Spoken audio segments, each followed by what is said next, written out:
Olá pessoal, sejam bem-vindos. Meu nome é Marcelo De Victo. Nós estamos aqui no canal Voz do Contribuinte. O Estado é Notícia. Esse canal é um canal que discute múltiplas pautas da sociedade brasileira. Hoje nós vamos falar do direito agrário com a especialista doutora Isabela Bueno, principalmente em duas pautas muito importantes que o produtor rural e o agronegócio precisa saber. O nosso canal ele é retransmitido na Rádio Cidade FM, Minas 105,7 FM, na Rádio Brasília News 105 FM, na Rádio Nova Jerusalém 99,1 FM, Jornal A Gazeta, Jornal Folha Norte, Minas Gerais, Rede Brasília News, Federal Podcast Brasília, Assuntos de Brasília e Brasil, Portal Elmo Capital, tá? Depois a produção vai estar colocando quais são os veículos de imprensa e grupos de comunicação que o Voz do Contribuinte também estará presente para todo o público e a sociedade brasileira. Tá? Hoje, a nossa pauta é o direito agrário, a crise no setor produtivo do Brasil. Né? Nós sabemos que em 2025 o agronegócio brasileiro registrou um recorde de ocupação com 28,5 milhões de trabalhadores. É o setor que mais emprega no Brasil. Esse número representa um crescimento de 0,6% em relação ao ano anterior, com a criação de aproximadamente 171 mil novos postos de trabalho. Então, o agro ele é um setor que nós precisamos, quando ele entra em crise, nós precisamos falar sobre essa válvula da economia brasileira. Tá? E hoje, em relação ao crédito rural, execução, nós trouxemos uma especialista para poder falar sobre o assunto. Daqui a pouco, a gente vai começar a tecer a especialidade dela. E antes da gente começar, eu vou falar alguns dados aqui muito importantes. Tá bom? As perdas acumuladas, pessoal, em grãos entre 2020 e 2024, no setor produtivo do Rio Grande do Sul, já ultrapassam 50 milhões de toneladas, com prejuízos diretos de mais de 106 bilhões. Isso foi provocado pelas secas e pelas inundações no Rio Grande do Sul.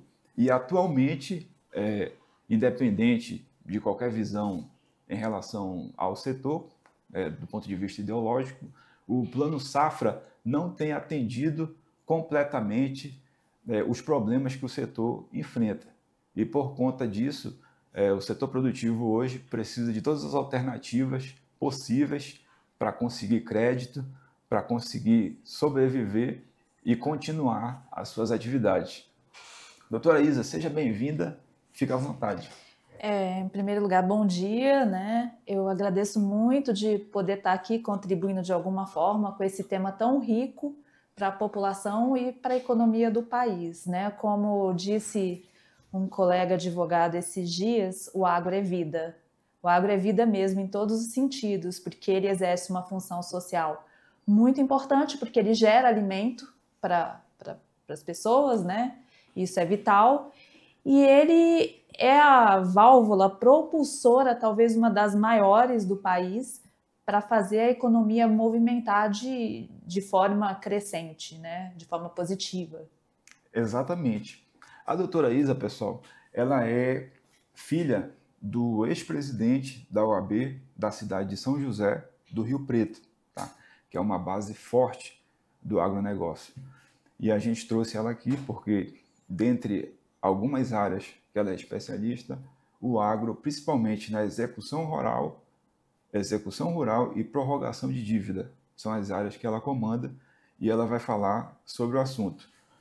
Né? No momento de desespero do produtor, o produtor aceita fazer renegociação e acaba se comprometendo a pagar a dívida impagável, porque os juros saem do teto exigido. Então, perceba que os juros para o produtor rural é um problema hoje no Brasil. Né? A gente tem uma crise econômica, o Estado brasileiro, no âmbito federal, não consegue resolver o problema desse setor, alguns parlamentares e intelectuais do Brasil afirmam que se o agro quebrar no Brasil, o país também quebra.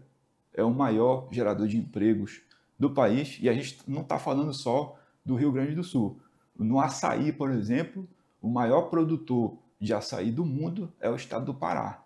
O maior produtor de arroz do Brasil fica no Rio Grande do Sul, né? Existem grandes produtores no Nordeste, no Centro-Oeste, aqui no estado do Goiás. Então, esse é um problema que é do Oiapoque ao Chuí, né? No Brasil inteiro. E aí, doutora, lembrando dessa prerrogativa, queria que você comentasse sobre a execução rural, né? Quais são as preocupações que o produtor tem que ter em relação à execução rural, em relação às questões relacionadas ao crédito, sobre esse tema, e como que o produtor pode, nesse momento de crise, conseguir uma saída. Bom, eu acho importante falar que o produtor rural nunca foi, na minha opinião, devidamente valorizado para aquilo que ele oferece. Talvez no último governo que nós tivemos, antes desse, tenha começado essa visão mais ampla em relação ao produtor rural, de forma a valorizar um pouco mais, de sentir a importância do agro na nossa vida, no mínimo que ela contribui, no mínimo que o agro contribui. Então, o que acontece? Nós temos que primeiro analisar a economia do país, de uma forma resumida. A economia do país hoje, nós sabemos que a gente está sendo enterrado por tributação, por impostos, impostos de tudo quanto é jeito. Isso atinge não só os empresários, de forma geral, como também os empresários do agro, os pequenos produtores, inclusive. E o que está acontecendo? Está tendo um aumento de endividamento nesse setor do agronegócio. Então, a gente está vendo cada vez mais produtores rurais endividados e a gente tem que considerar que eles trabalham com uma atividade de risco. É fato que o clima vem mudando, né? A gente está vendo eventos que têm acontecido talvez com mais constância, por exemplo, secas, enchentes. Então, no norte do país, seca, no sul, enchente. A gente está num país que é muito vasto, né?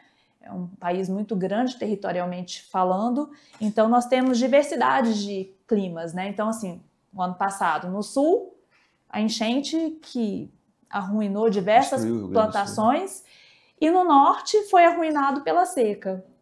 O custo da atividade do produtor rural é alto. Então, eles precisam de recorrerem a instituições financeiras privadas, até porque o Plano Safra não dá conta de ajudar o volume que tem, a demanda que tem nesse setor, atender essa demanda toda. Você concorda que o Plano Safra do governo federal não atende por completo o problema da crise do produtor brasileiro? Na minha opinião, o Plano Safra, inclusive, deixa muito a desejar.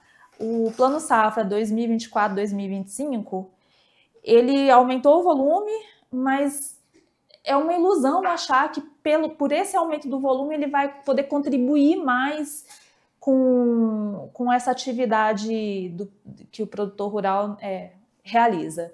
Por quê? Ele aumentou o volume do valor, mas ele também aumentou os juros de forma relevante, e a Selic está 15%, que aumenta o custo do dinheiro. Então, o acesso do produtor rural a esse plano, ele fica dificultado. E como tem muitos produtores rurais também endividados, esse acesso ainda fica mais difícil. Então, muitos produtores rurais precisam de recorrer a instituições privadas.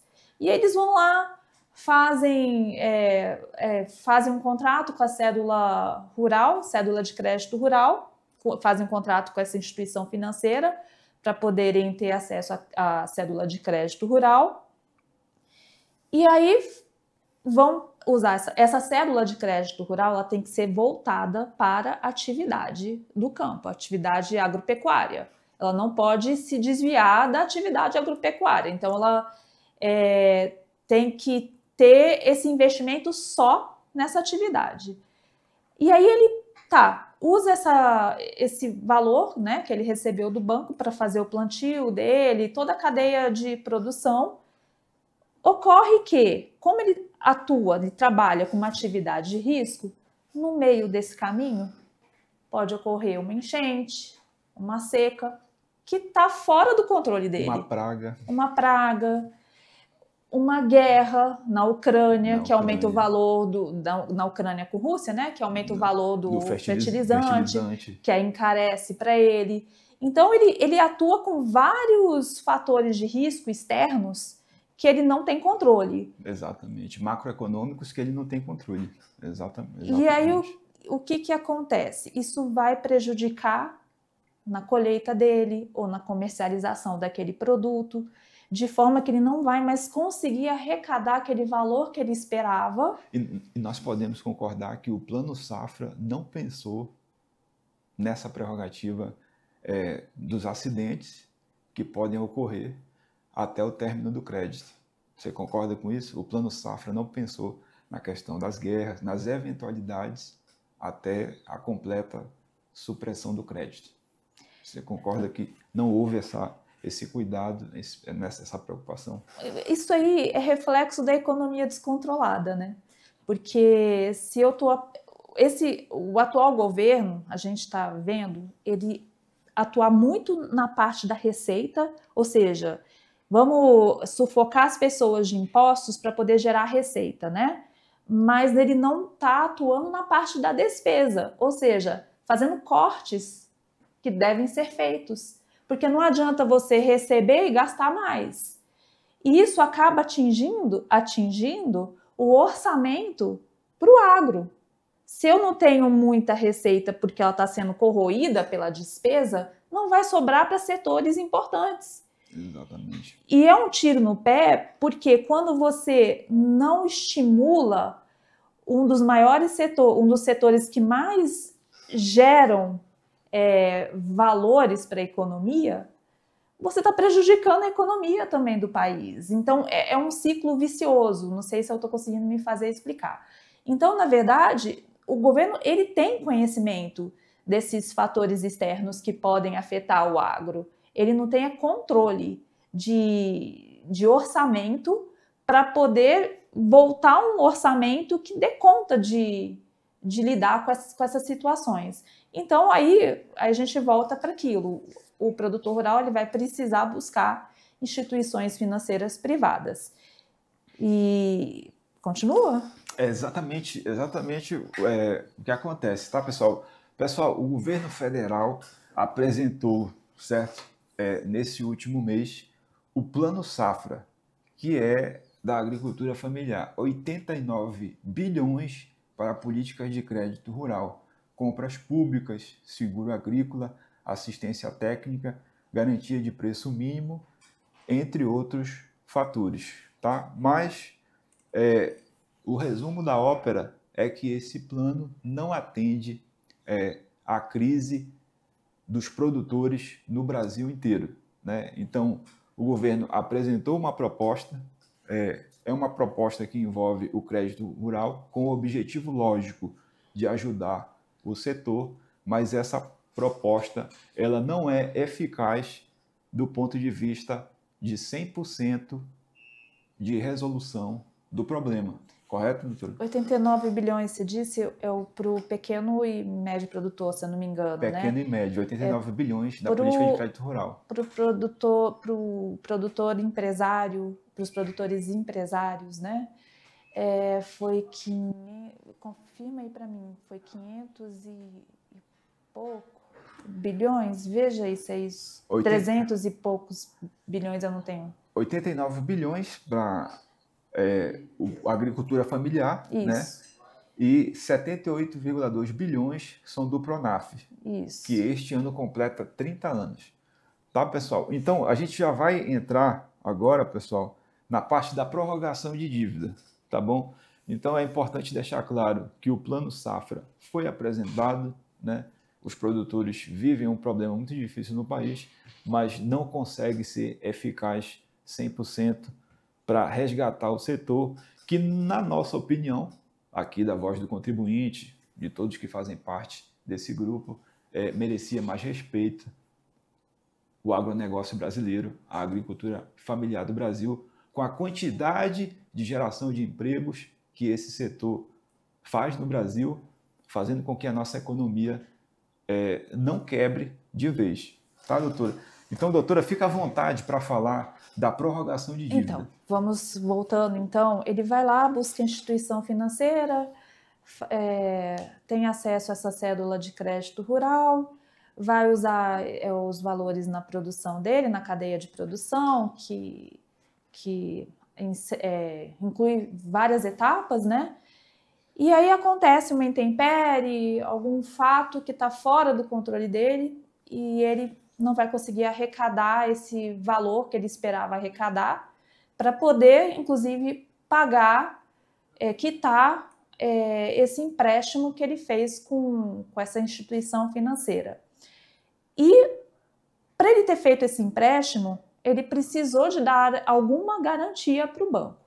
Geralmente ele dá ele oferece os maquinários, ele oferece a própria propriedade, e quando ele percebe que ele não vai conseguir pagar, ele fica desesperado porque ele sabe que ele vai correr o risco de perder essa propriedade, de perder o maquinário, ou seja, de perder bens de valores muito altos para ele.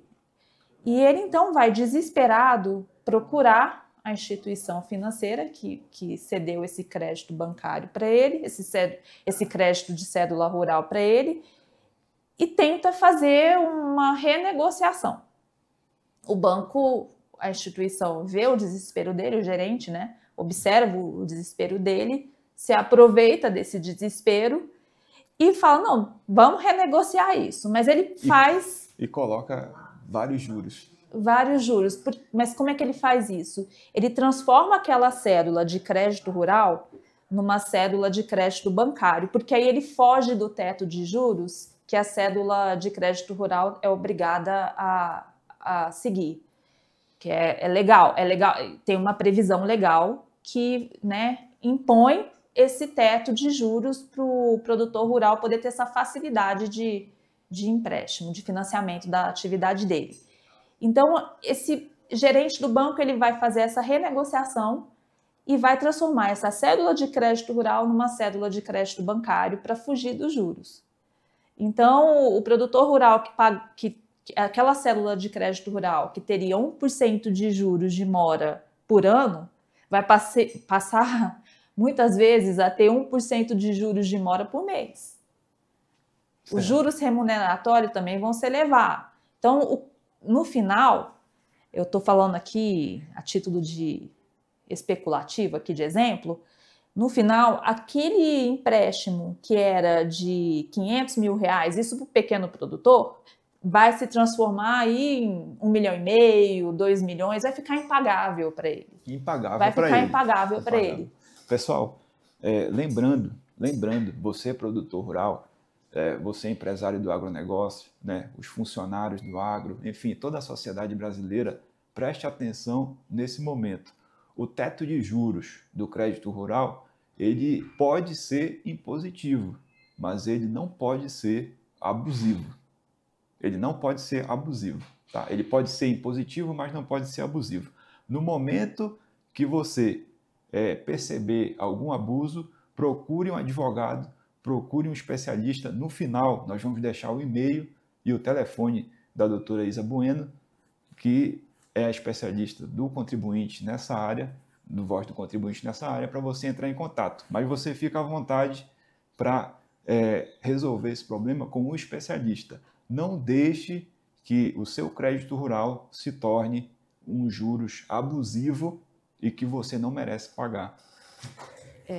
Então, é importante, né, quando o produtor rural, você falou uma coisa agora importante, quando o produtor rural perceber que não vai dar conta de pagar a dívida porque ele não teve a arrecadação que ele previa ter, enfim, É importante que ele procure uma orientação jurídica, até mesmo antes de procurar o gerente do banco para fazer uma renegociação, para que ele não seja ludibriado por esse gerente e saia com um custo muito mais alto ainda do banco do que aquele que ele tinha antes de procurar o gerente. Porque ele bem orientado, primeiro, ele bem orientado, o que ele vai fazer? Ele vai ter uma orientação jurídica que vai fazer uma notificação para esse banco, mostrando que ele precisa de seguir o contrato de origem, ou seja, o contrato de cédula rural ele deve permanecer. Ele vai ter, por exemplo, o advogado vai saber orientá-lo a fazer uma perícia, procurar um técnico para um engenheiro agrônomo, por exemplo, para analisar a capacidade financeira dele, quando ele vai conseguir, por exemplo, ter o recurso financeiro para poder pagar através da produção dele. Um cronograma bem exato. Alinhado. Ele vai ter um cronograma para poder mostrar para essa instituição financeira a capacidade dele financeira. Então, vamos supor que ele precisa... E não ocorra a questão de chegar a dívida primeiro do que o recebimento daquele recurso que ele tem para poder fazer o pagamento, né, doutora? Então, é essa a ideia. Esse cronograma é para evitar que as parcelas cheguem antes que ele tenha o retorno da safra, a capacidade de pagamento. Então, às vezes, por exemplo, ele vai precisar aí de 2 anos de carência para começar a pagar, que é quando ele vai começar a ter a capacidade financeira dele para começar a arcar com essa dívida. Então, isso aí, um laudo técnico que é capaz de mensurar. Então, ele vai fazer essa notificação administrativa já com os laudos necessários, né? O laudo contábil, o laudo para comprovar o que acarretou esse prejuízo na cadeia de produção dele.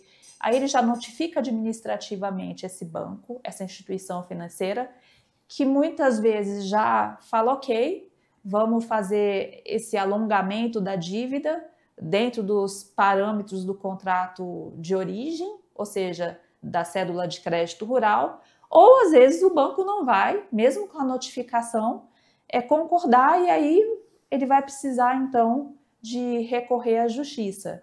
E veja bem, na justiça se entende, a jurisprudência entende que é um direito subjetivo do produtor rural de ter esse direito ao alongamento da dívida quando preenchidos os requisitos exigidos pela lei. Então, não é um favor que a instituição financeira vai fazer, não. Isso tem que ficar bem claro. É um direito subjetivo do produtor rural de ter esse alongamento de dívida, analisando a capacidade financeira dele. Enfim, é mais ou menos isso. Não sei se... Perfeito. Então, o teto de juros remuneratório é de apenas 1% ao ano. Se por acaso... Do crédito rural, sim. Do crédito rural. Se por acaso acontecer de haver um teto remuneratório de 5%, 7%, isso aí já é algo ilegal. que já foge do padrão, né, do crédito rural. E é importante também, Marcelo, falar que com o advogado, ele com uma orientação, né, e é claro que se for ajuizado na justiça, ele vai ter que ter o auxílio de um advogado, ele vai ter que ser representado por um advogado. Uma das primeiras coisas que o advogado tem que procurar são esses laudos técnicos, né, para mostrar a capacidade financeira dele, essas intempéries que podem ter ocorrido, que prejudicaram essa cadeia de produção dele. E na hora de ajuizar a ação na justiça, ou de defender, talvez o banco mesmo já tenha executado esse produtor rural, mas de qualquer forma, na hora que esse advogado estiver atuando na justiça, para esse produtor rural que está com risco de perder a sua propriedade, enfim, é importante ele fazer uma liminar, uma antecipação de tutela, uma tutela provisória com muita propriedade para já conseguir o êxito já de forma antecipada na própria tutela provisória, ou seja, evitar que o nome desse produtor rural vá para o Serasa, para o SPC ou fique na lista negra do Banco Central. E ele fica impedido de ter crédito, né? Exatamente, porque o SPC, o Serasa, você tem como saber. Agora, essa lista negra do Banco Central, você não tem como saber. Então, e geralmente vai, tá? E aí ele não consegue mais linha de crédito com nenhuma instituição, porque qualquer instituição que ele for lá pedir, né, for tentar fazer esse contrato com a cédula de crédito rural, vai checar o nome dele nessa lista negra. Vai ter acesso ao nome dele nessa lista negra. Pessoal, então é importante trabalhar isso na liminar, na tutela provisória. Vocês fiquem atentos para não cair na lista negra, tá, do Banco Central. Você, produtor rural, empresário do agro, você caiu na lista negra do Banco Central, você não consegue mais ter acesso ao crédito rural, e aí você fica, usando um termo coloquial, né, doutora? Popular, você fica engessado. Podemos dizer, do ponto de vista... É complicado o produtor rural, assim, vamos falar assim, evite cair na lista negra. Mas é aquele negócio, com a economia dificultando a realidade da produção agrícola, da produção agropecuária, né, a realidade do produtor rural, com a economia dificultando essa realidade, o produtor rural acaba se endividando. E se endivida mais e mais. Aí, como é que ele vai evitar isso? Produção muito cara, uma atividade que lida com muitos riscos. Então, muitas vezes está fora do controle dele, entendeu? A gente tem uma economia instável no país, sempre teve uma economia instável. A gente não tem segurança nenhuma, né, na economia do país. Então, muitas vezes, o produtor não tem como controlar isso. Por isso é necessário ele buscar uma orientação com um advogado, com um profissional especializado na área, para saber remediar isso, inclusive. E uma das formas de remediar isso é uma tutela provisória que já atue nesse ponto de de tentar excluir o nome dele do Serasa, do SPC, dessa lista negra, enfim, de forma bem técnica, né? Bem técnica. É exatamente isso, pessoal. E você tem que entender que um dos grandes, né, os grandes contribuintes do Brasil estão no agronegócio, né? São um dos grandes setores que tem contribuinte no Brasil estão no agronegócio. E aí o contribuinte, não é diferente com o pessoal do agro, paga imposto, tá? E o imposto do Brasil hoje, com 28%, é um dos maiores IVAs do mundo, se não o maior IVA do mundo. Então, você, contribuinte, fique atento às solicitações de crédito, não caia na lista negra do Banco Central. E nós sabemos que o produtor rural se preocupa com o pagamento de imposto, porque o pagamento de imposto exacerbado, indevido, atrapalha a produção, gera prejuízo, faz com que ele não contrate novos funcionários, atrapalha parcerias empresariais, né? E isso afeta o setor como um todo. Então, nós que defendemos a bandeira do contribuinte, do agronegócio, do empresário brasileiro, bem como das famílias que dependem do empresário, nós estamos aqui para te alertar. Fique atento em relação às questões de solicitação de crédito e financeiras que você pode não driblar o sistema financeiro. Nós não propomos isso, mas ter uma conexão direta entre o crédito e o seu negócio, de modo que você não seja prejudicado por uma das maiores cargas tributárias do mundo. Doutora, então vamos entrar para a gente finalizar a parte do crédito rural, da prorrogação de dívida, né? O que é que você pode deixar de mensagem, tá, para o setor produtivo, né, o empresário do agronegócio, né, o pequeno agricultor, né, os fornecedores e distribuidores que estão no mercado do agro? Qual a mensagem que você pode deixar para eles em relação à solicitação de crédito, prorrogação de dívida, ficar atento na conversa de gerente, de banco, né? Se no final você também pode tecer comentários sobre a relação do BNDES em relação a equipamentos, maquinários, né? Uma vez que o BNDES tem uma amplitude um pouco maior em relação a isso. Então, primeiro eu queria falar para a sociedade. Vamos valorizar o agro, né? Essa atividade ela é vital para a sociedade, como eu disse no começo, tanto para a economia quanto para a nossa alimentação. Nossa alimentação é a nossa vida, né? Sem alimentação ninguém vive. Então o agro ele é vida, como disse um colega.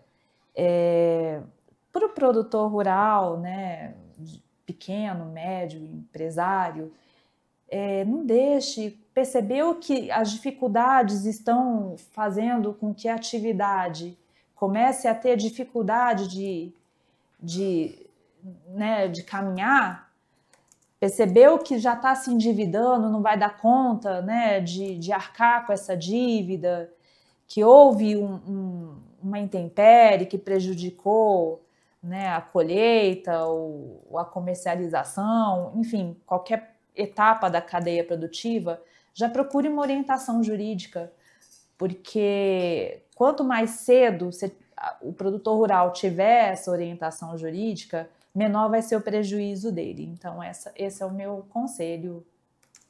A todos os produtores. Tá bom, pessoal? Então é isso.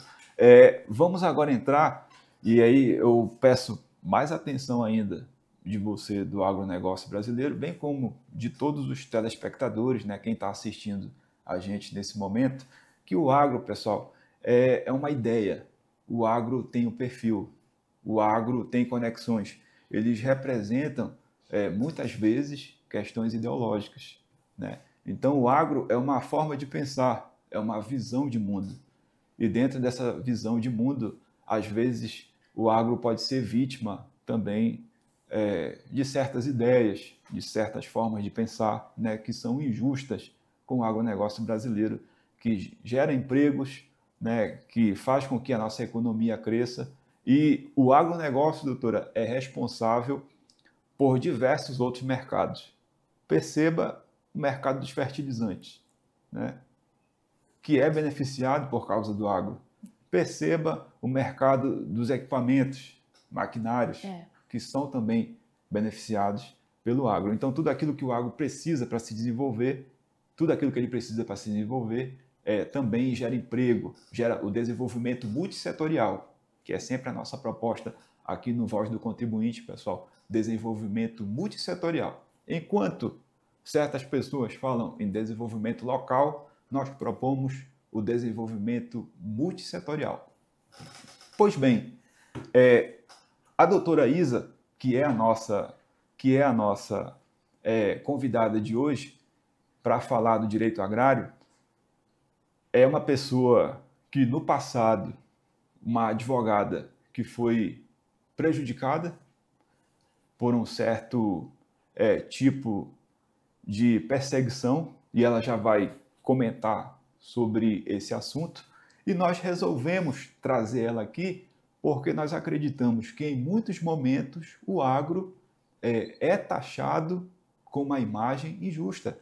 O agro é taxado com um perfil injusto e acaba sofrendo perseguições e rótulos que não são verdadeiros, são deturpados, né? Não passam de narrativas que não têm nexo e não condizem com a verdade. Portanto, daqui a pouco, tá, a gente vai falar do assunto que a doutora sofreu perseguição, tá, dentro de uma instituição muito importante aqui no Distrito Federal, certo? Então, você chegou a se tornar, doutora, ré no Tribunal de Justiça do Distrito Federal e dos Territórios, no TJDFT, por injúria racial, injustamente.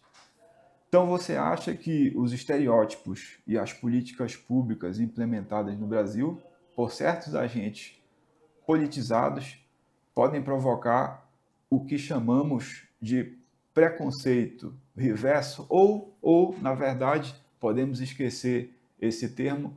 Você acha que o que ocorreu com você foi uma questão injusta, né? Foi um rótulo, tentaram promover uma ideia que não condiz com a verdade da sua conduta como advogada, como profissional, como uma mãe de família, uma pessoa que tem filhos, né, e que tem uma vida ilibada, réu primária, uma pessoa que tem uma conduta considerada respeitosa em qualquer lugar do Brasil? Você acredita que houve uma perseguição em relação à sua pessoa? Eu tenho certeza que houve uma perseguição.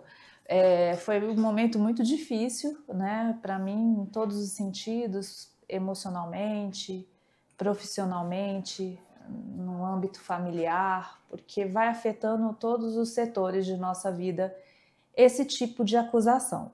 O grande problema hoje é que ideologizaram tudo, né? Aparelharam também tudo. A gente vê as instituições todas aparelhadas, ideologizadas, assim, usam essas pautas, né, das minorias como subterfúgio para, na verdade,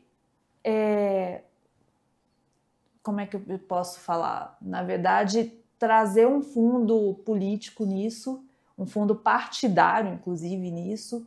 Então, por exemplo, a pauta racial, eu acho que ela tem que existir, esse combate ao racismo, né? Na verdade, ele tem que existir, porque é fato que tem racismo, é fato que existe machismo, é fato que existe homofobia, a gente sabe que existe, né? Eu já, por exemplo, senti colegas sendo machistas em debates e tal.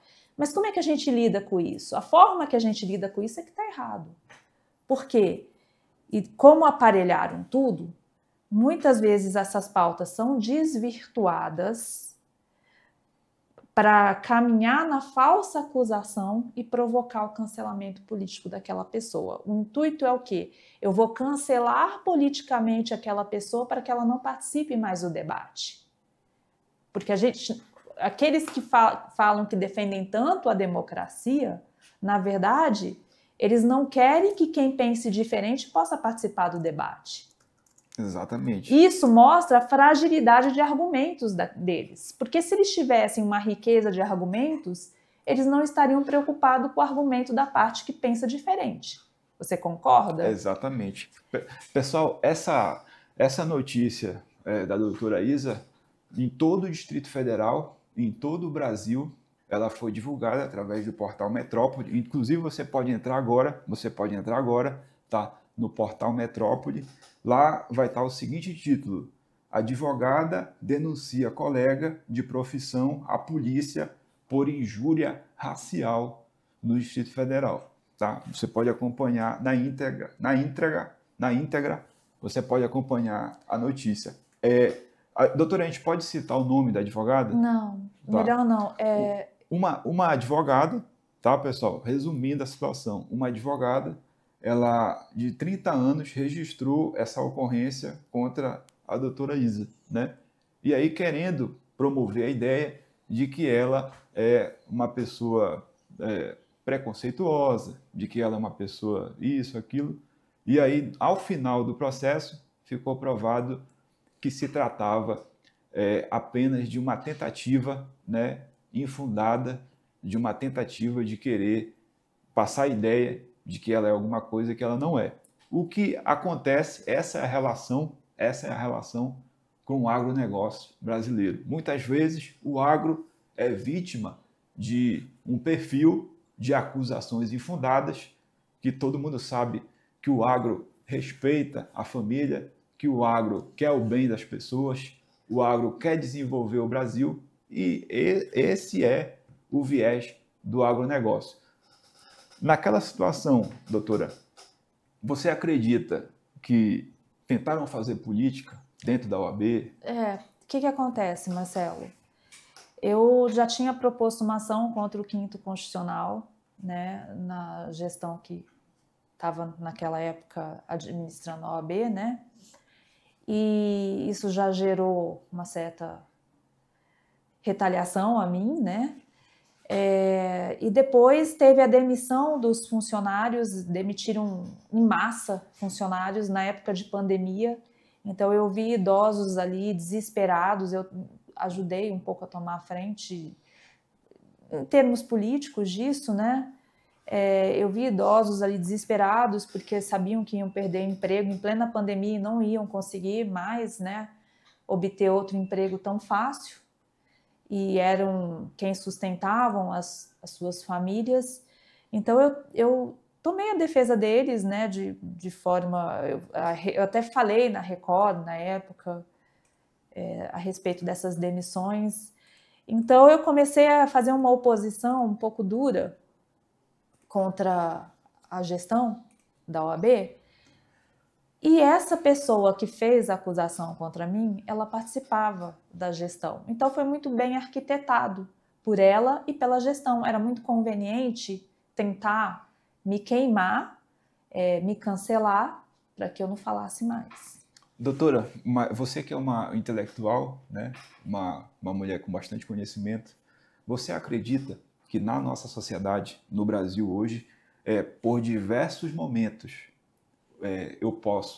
alguém pode classificar o agro como preconceituoso, alguém do agro puxa uma pessoa do agro, um certo agente do agro, e coloca ele como preconceituoso, como racista, como alguém, e na verdade o agro está seguindo a ideia, que é a ideia dos valores que eles têm aí, mas às vezes são taxados com um perfil, né, perfil tal, ideológico tal, que na verdade não existe isso, porque o agro ele tem uma visão de mundo, mas essa visão de mundo independe de questões ideológicas. O agro, ele de certa forma, ele acaba sendo criminalizado por uma vertente ideológica do país que faz isso, que é para queimar mesmo o agro e poder priorizar as pautas, outras pautas que defendem, outros setores, né, que eles defendem, como invasão de terras e etc. Então, eles acabam, de certa forma, criminalizando o agro. O agro destrói o meio ambiente. O agro isso, o agro aquilo. Isso não é bom para o país, né? Porque como a gente já falou anteriormente, o agro ele contribui de forma determinante para a economia do país. E nós temos, pessoal, nós temos um problema muito grande hoje no Brasil, porque enquanto muitos agentes que são politizados acabam acusando o agro de fazer desmatamento e de causar dano ao meio ambiente, na verdade, o que ocorre é que o maior desmatamento que está ocorrendo hoje no Brasil é na Amazônia brasileira. Você tem, na comparação com a gestão federal atual e a gestão anterior, o maior desmatamento que ocorre não é nas regiões onde o agro é mais forte no país, mas sim na Amazônia brasileira, né? E você acha, doutora, que em muitos momentos alguns agentes politizados eles se aproveitam dessa situação para querer imputar o agro, imputar uma pecha que não é verdadeira? Sim. E é bem pensado, eu acho que é bem pensado, bem calculado. A gente está num momento agora, eu não sei se vou tocar um pouco nesse assunto, pode? Pode, fica à Eu vontade. estava hoje até de manhã comentando, né, num grupo de advogados, que a gente está vendo o atual governo fazer uma militância de ricos contra pobres, negócio do IOF, né? Os ricos não querem ser tributados, coitado dos pobres. Claro, a gente tem que considerar isso, realmente, né? O tributo tem que ser proporcional à renda de cada um. Mas a gente tem que parar com essa mania de jogar uma classe contra a outra. Há uma convergência. Um precisa do outro. Exatamente. O empregador precisa do empregado, o empregado precisa do empregador. E quem gera emprego para o país? Quem mais gera emprego para o país? É o empregador. É quem tem mais condição financeira. Exatamente. Então, um precisa do outro. Aí vem esse governo e fica jogando um contra o outro, causando caos. O país não precisa mais de caos. O país precisa agora de se focar em como fazer a economia sair do buraco que está. Uma invasão do Banco Itaú, né? Uma invasão completamente desproporcional, né? Desequilibrada, querendo imputar que os ricos são a causa do problema do Brasil hoje, e colocando a questão da justiça social, né? Novamente sobrepujando a justiça fiscal. E nós sabemos que nessa relação o agro também é atingido. Sim. Porque o agro faz parte da justiça fiscal, né? São grandes contribuintes no Brasil, mas são pessoas que amam dar emprego para a gente trabalhadora, que ama ajudar pessoas que querem ter família, que querem fazer o país crescer. Então nós consideramos, pessoal, injusto essa invasão no Banco Itaú, tá? Lá da Faria Lima, se eu não me engano. Nós consideramos esse tipo de atitude que foi parabenizada por gente como Guilherme Boulos. Nós acreditamos que isso é coisa de moleque. E eu estou aqui hoje representando o agro para dizer a esses agentes politizados que tentam mentir para toda a sociedade brasileira, dizer que isso é coisa de moleque, invadir banco para querer dizer e informar a população que o problema a causa dos problemas do Brasil seria supostamente os mais ricos, ou as pessoas que têm mais recursos. Não. Nós sabemos que o problema do Brasil hoje se trata de política pública. Tá?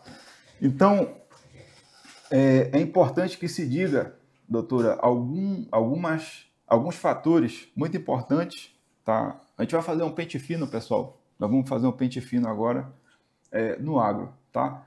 O agronegócio brasileiro ele atingiu um marco histórico ao empregar 28,5 milhões de pessoas. Foi um crescimento significativo. Tá? O aumento foi puxado pelo crescimento dos setores de agroserviços e agroindústria, que tiveram um desempenho positivo. O maior nível de emprego da história. Perceba você, o maior nível de emprego da história. Esse setor deveria, pelo menos, ter um plano safra que atendesse completamente à solução dos produtores. Correto, doutor? Completamente, eu acho assim, que seria difícil, tá? Mas que atendesse mais, numa maior amplitude. Porque o que está atendendo é muito pouco diante das necessidades e exigências que essa atividade requer. Então, deixa a desejar aquilo que é proposto atualmente, deixa a desejar. Com certeza, você teve aumento de juros, aumento da Selic, diminuição de subsídios, redução, né, dos subsídios. Então, isso tudo interfere no custo para o agricultor, para o agropecuarista, enfim.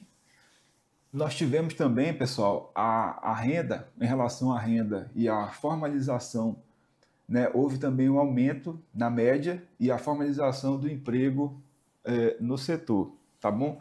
Eu quero dizer a todos os produtores e agentes do agronegócio do Brasil, fiquem atentos em relação ao crédito rural, às solicitações de crédito. Nós trouxemos hoje aqui a doutora Isabela Bueno, que ela daqui a pouco nós vamos deixar à disposição, ela vai falar, né, o número dela de contato e o e-mail para quem quiser contratar os serviços da doutora Isabela. Daqui a pouco ela vai falar sobre isso. Tá bom, pessoal? Antes da doutora falar sobre isso, eu quero tocar num ponto aqui muito importante. O MIRD, que é o Ministério de Integração e Desenvolvimento Regional, ele já aprovou 7,9 milhões de ajuda humanitária para os produtores. Foi 7,9 milhões, certo? No entanto, a colheita ainda em curso de 2025 deve registrar perdas de 10 milhões de toneladas em relação à estimativa inicial. Então está comprovado que mesmo o governo federal entrando com a sua ajuda, os produtores continuam tendo um prejuízo muito grande. Existem parlamentares, senadores, deputados, autoridades do Distrito Federal que estão preocupadas com essa situação porque o plano é ineficaz. Ao final, ele fica longe, inclusive, até de uma amplitude maior. Não de atender o setor por completo, 100%. Ele fica até aquém de uma amplitude maior. Ineficaz, é um plano ineficaz. Então, a doutora vai deixar uma mensagem Marcelo, a doutora vai deixar uma mensagem para a gente poder finalizar esse podcast, tá, pessoal? Para não só os produtores do agro, mas os funcionários e bem como toda a sociedade, não em relação ao crédito e à execução, que ela já falou sobre o assunto, tá? Ela vai deixar uma mensagem para você que está começando, tá? Pequeno produtor, está começando em família, trabalhando ali, você tem uma área e você quer solicitar um crédito, para que você não caia, tá? Em muitos erros, né? Em muitas situações que são indevidas e acabe começando de maneira errada. Então, atenção, juventude, né? Você que está começando, ela vai falar um pouco de algo que é basilar para você ter acesso ao crédito rural e não cair na malha fina dos juros elevados, né? Da enganação que existe para que você pague juros mais altos. Fica à vontade. Então, quando o produtor rural for buscar, né, essa ajuda, buscar recursos com uma instituição financeira, quando ele for assinar o contrato, né, dessa cédula que ele vai adquirir com o banco, ele se certificar se trata de uma cédula de crédito rural e se está dentro dos parâmetros exigidos pela lei, juros de mora de 1% ao ano, enfim. Ele tem que, de preferência, buscar uma orientação com um profissional, um advogado, para que ele explique para ele como será esse empréstimo, dentro de que parâmetro que esse empréstimo estará. E se ele for um jovem que está começando, qual é o ponto que ele pode se destacar em relação àqueles que já estão há muito tempo no setor? Como assim? Ele é um jovem, ele tem um score, uma capacidade maior, uma energia, né, para poder fazer esse negócio crescer. O que é que ele pode abordar ali na gerência para poder ter acesso ao... Bom, o jovem ele tem mais energia, né, até para produzir mais, e ele também tem mais familiaridade com a tecnologia.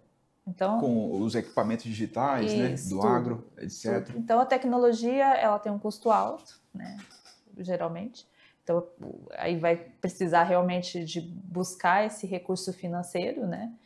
Mas ela é importante para otimizar a produção e dar agilidade, enfim. Então, esse é um fator, pessoal, preponderante, um fator preponderante que diferencia você, jovem, que está começando no agro.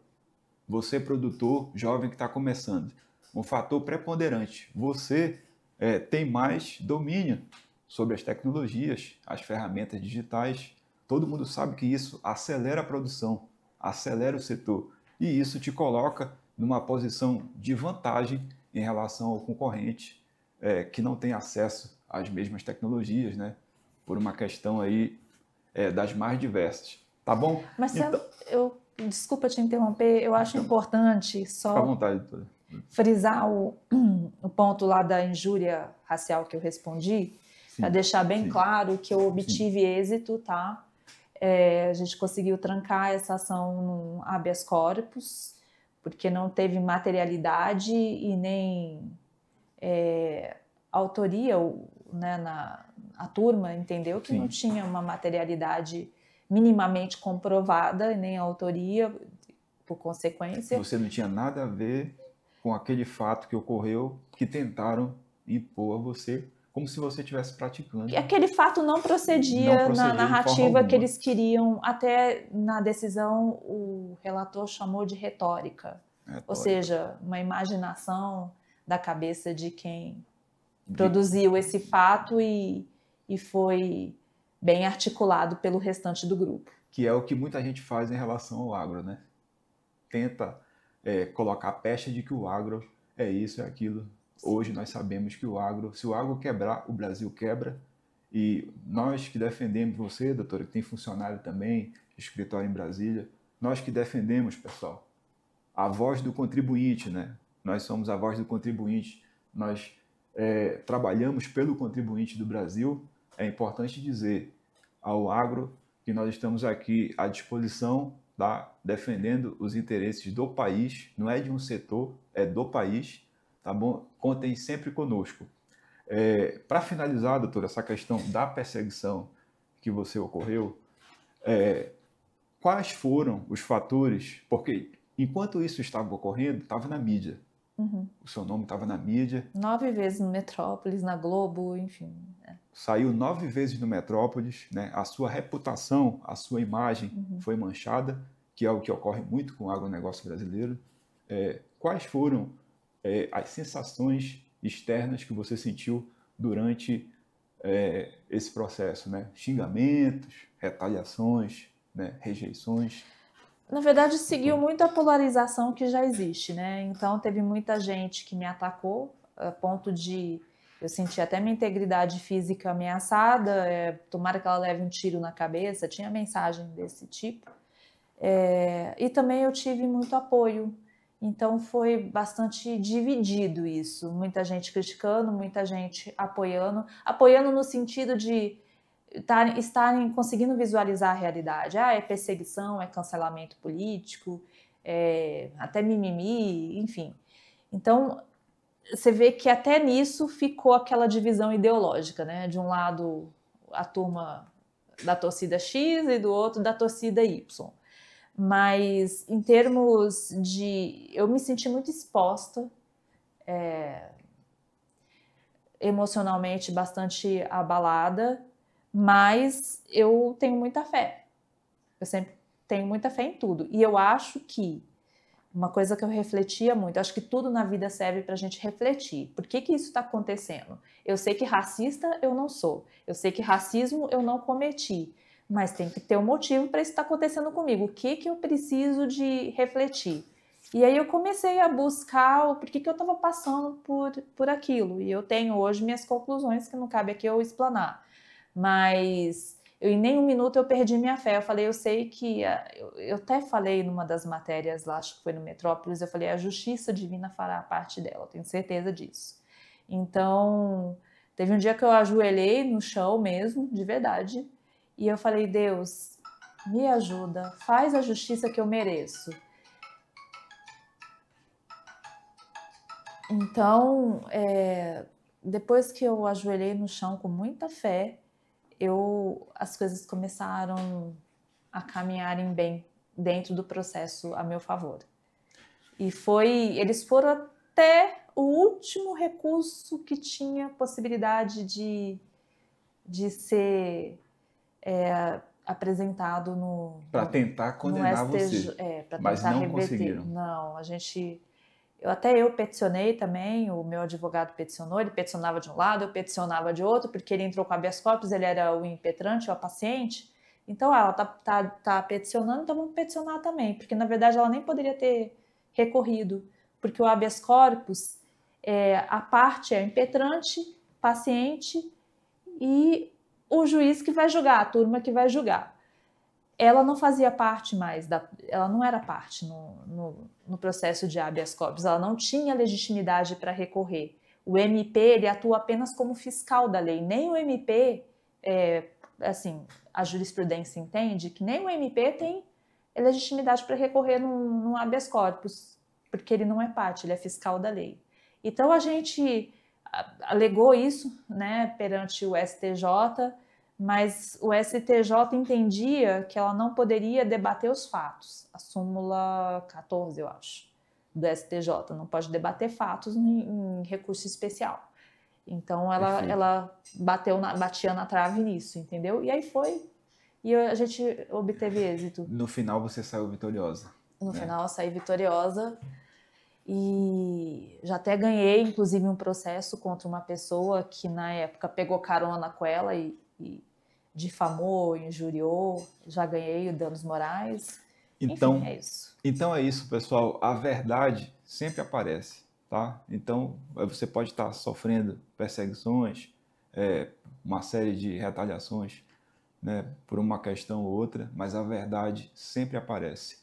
e a doutora Isa foi escolhida, tá, a dedo, exatamente para ela poder fazer essa relação com o agro, falar do direito agrário e vocês entenderem a importância, né, do trabalho sério, que ao final a verdade sempre vence a mentira. Doutora, muito obrigado pela sua presença. Eu que agradeço, Marcelo. Aqui no programa. Você é sempre bem-vinda aqui. Muito obrigada. Pessoal, quer mandar a sua dúvida, sugestão ou comentário, entre em contato pelo nosso número oficial, tá? É o 61 9869 2897 ou pelo e-mail redação@elmocapital.com.br. A doutora também vai deixar o contato dela. Você que é produtor, agente do agronegócio, funcionário, uma pessoa ligada ao setor, está precisando de uma causídica, de uma advogada especialista no setor, fique à vontade para entrar em contato com a doutora Isa. Isabela Bueno, meu telefone, né, que para poder fazer contato, me procurar como advogada, 61 99568 9567. Acho que o telefone só tá bom, né? E o e-mail? E-mail, Isa, com S, B de bola, Souza, com S, ADV, de advogado, né? @gmail.com. Perfeito. É isso aí, pessoal. Esse é o Voz do Contribuinte. O Estado é notícia.